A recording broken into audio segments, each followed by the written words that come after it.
संवेदनशीलता और बढ़ी हुई है और हम लोग इसलिए नाते और सतर्क हैं और इसलिए सभी अपनी फोर्स के साथ यहाँ भ्रमण किया। ड्रोन का भी प्रयोग किया जा रहा है ताकि घरों की जो छतें हैं वहाँ का जायजा लिया जा सके।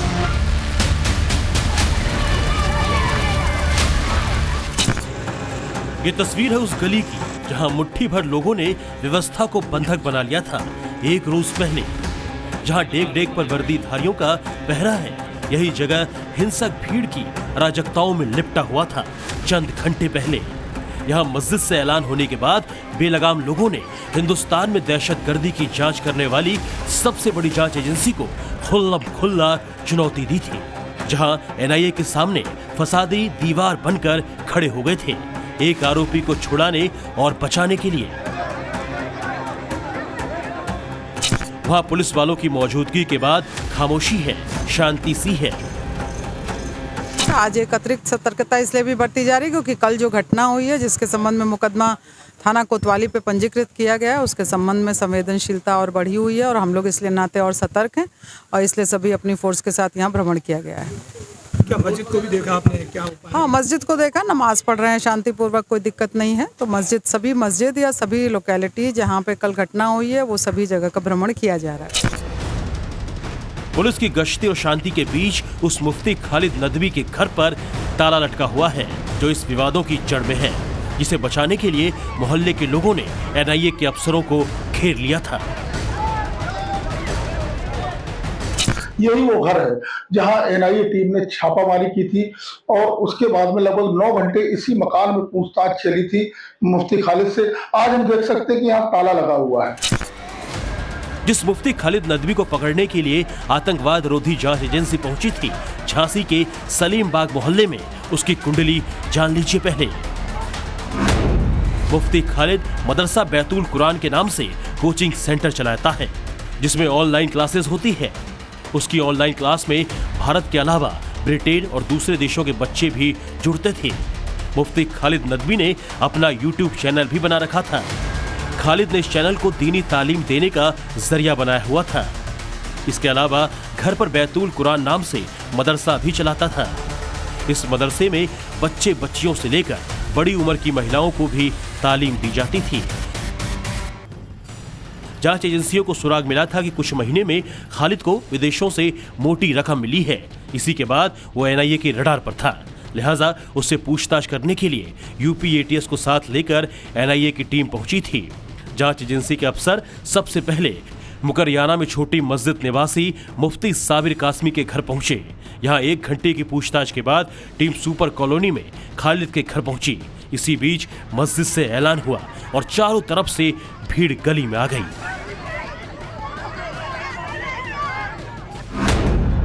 आरोप है कि भीड़ ने महिलाओं को उकसाया, महिलाएं धरने पर बैठ गई। एनआईए और एटीएस की टीम के साथ भीड़ ने धक्का मुक्की की। उग्र भीड़ मुफ्ती खालिद को छुड़ाकर अपने साथ ले गई। बाद में पुलिस भारी फोर्स के साथ पहुंची। पुलिस मुफ्ती खालिद को दोबारा साथ ले गई। हिरासत में मुफ्ती खालिद से 8 घंटे तक पूछताछ हुई। पूछताछ के बाद मुफ्ती खालिद को पुलिस ने छोड़ दिया। जांच एजेंसी के चक्रव्यूह में खड़ा मुफ्ती खालिद खुद को बेकसूर बता रहा है। आप कब से पढ़ा रहे हैं सर? हम ऑनलाइन पढ़ा रहे हैं 10, 11, 12 साल से। कहाँ के स्टूडेंट हैं आपके पास? हमारे पास सबसे ज्यादा इंडिया के हैं। इंडिया के सब बच्चे पढ़ते हैं।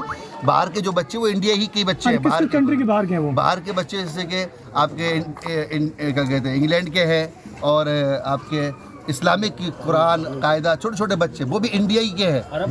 अरब कंट्री का कोई नहीं है। तो आप क्या मदरसा चलाते हैं? है? हाँ, मकतब चलाते हैं, कोचिंग चलाते हैं, coaching centre, Islamic coaching centre है। जांच अधिकारी के सवाल जवाब से फारिग होने के बाद मुफ्ती खालिद नदवी के घर पर ताला लटका हुआ है। पुलिस अब शिद्दत से उन लोगों को तलाश रही है जिन्होंने एनआईए और यूपी एटीएस के अधिकारियों के साथ धक्का मुक्की की, जिन्होंने कानून को चुनौती दी थी। झांसी की शहर कोतवाली में पुलिस ने ऐसे 111 लोगों के खिलाफ मुकदमा दर्ज किया है, जिसमें 11 के बाकायदा नाम लिखे हुए हैं। 100 से ज्यादा अज्ञात हैं और इन 111 में महिलाएं भी हैं और बुजुर्ग भी। इसमें 11 नामजद हैं और इसमें 100 अज्ञात महिला और पुरुष हैं, जिसके सभी के जो नाम हैं ये भी अभी विवेचना के दौरान प्रकाश में आएंगे और जो नामजद लोग हैं उनकी शीघ्र ही गिरफ्तारी की जाएगी और इसमें शीघ्र ही गिरफ्तारी करके अग्रिम विधिक कार्रवाई की जाएगी। सरकारी कार्य में बाधा डालने और दूसरी धाराओं में पुलिस तमाम आरोपियों की तलाश कर रही है। इस बीच टाइम्स नाउ नवभारत की टीम फिर से उस गली में पहुंची जहां यह हंगामा हुआ था। शशांक त्रिपाठी ने उन महिलाओं से बात की जो इस वक्त आरोपों के घेरे में हैं। घेरा तो नहीं था, लेकिन ये है जब मालूम चलता है कि कोई पढ़ा लिखा व्यक्ति या हमारे एरिया का किसी भी व्यक्ति पे ये सारी चीजें मौजूद हो, रात में 3 बजे से परेशान करना, तो एरिया के लोग मतलब दहशत सी बनी हुई थी कि ऐसा क्या हो गया।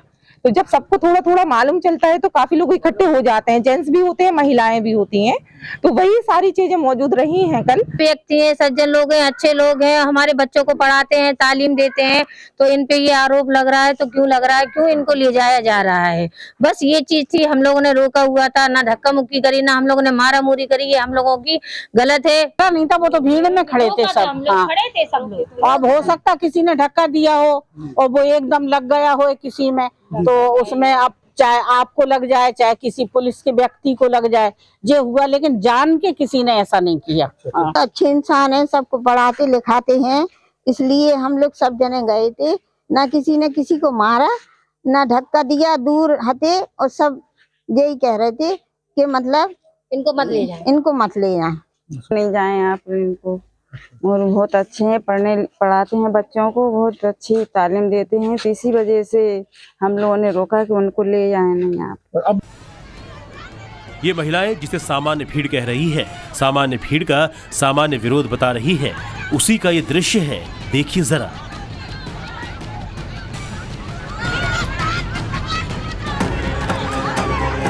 जांच अधिकारी मुफ्ती को लेकर जाने की कोशिश कर रहे हैं, लोग उसके विरोध में खड़े हैं, दूसरी तरफ महिलाएं चिल्ला रही हैं। इस बीच 2-3 लड़के आए और उन्होंने महिलाओं को बैठने के लिए कहा।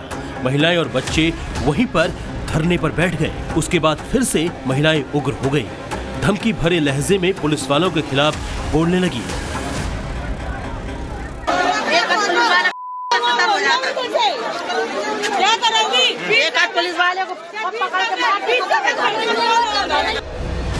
बावजूद इसके केस दर्ज होने के बाद महिलाएं कह रही है कि सामान्य भीड़ का बेहद सामान्य विरोध था, जिसको लेकर केस दर्ज किया गया है। हालांकि अब जरा ये दूसरी तस्वीर देखिए। चेक शर्ट और काली टोपी पहना ये शख्स कैसे धक्का मार रहा है इस पुलिस वाले को। फिर दूसरे लड़के ने भी उसे धक्का मारा। हालांकि सफेद टोपी वाले तीसरे शख्स ने किसी तरह पुलिस वाले को उस भीड़ से बाहर निकाला। बताया जा रहा है कि तस्वीर उसी वक्त की है जहां पुलिस वालों से छुड़ाकर भीड़ मुफ्ती खालिद को अपने साथ ले गई थी।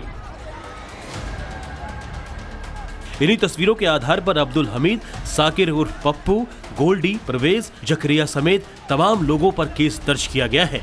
भीड़ ने लाठी डंडों से लैस होकर पुलिस पर हमला किया। फिर पुलिस कर्मियों से धक्का मुक्की और मारपीट समेत कई धाराएं लगाई गई हैं। बताया जा रहा है कि फातिमा मस्जिद से ऐलान के बाद ये भीड़ इकट्ठा हुई थी मुफ्ती खालिद नदवी को बचाने के लिए। हालांकि मस्जिद के इमाम क्या कह रहे हैं वो सुनिए जरा। आपकी मस्जिद से ऐलान हुआ है ये बताया जा रहा है कि नहीं, ये बात हम इसलिए नहीं कह सकते हम किसी के बारे में बगैर देखे हुए। ना मेरे सामने ऐलान हुआ है, ना मैंने देखा है। बस इतना जरूर बाद में सुना कि भाई वो किसी ने माइक, वो कवाली की माइक के लिए उससे ऐलान करा गया, ऐसा किया गया।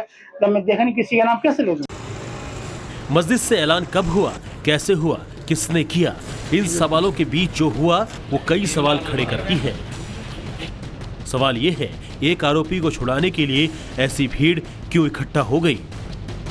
विदेशी फंडिंग पर जुड़े आरोपी पर लोगों की मेहरबानी क्यों है? कानून व्यवस्था को चुनौती की क्रोनोलॉजी एक जैसी क्यों है? ये सवाल इसलिए भी अहम है क्योंकि ये कोई पहली बार नहीं है जो इस तरह जांच एजेंसी या फिर पुलिस वालों के खिलाफ विशेष भीड़ इकट्ठा हुई है। चंद हफ्ते पहले संभल में भी कमोवेश ऐसी ही शुरुआत हुई थी। तब मस्जिद का सर्वे करने पहुंची टीम के विरोध में भीड़ जुटी, हिंसा शुरू हुई, गोली चली, संभल लहूलुहान हो गया।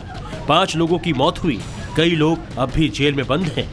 रिपोर्ट बताती है कि तब भी यूं ही कानून व्यवस्था को चुनौती देने के लिए भीड़ इकट्ठा की गई थी। कई तस्वीरें आई थी जिसमें हमले के लिए उकसाते हुए लोग दिखे थे। आपको याद होगा कि करीब साल भर पहले पश्चिम बंगाल से भी ऐसी तस्वीर आई थी।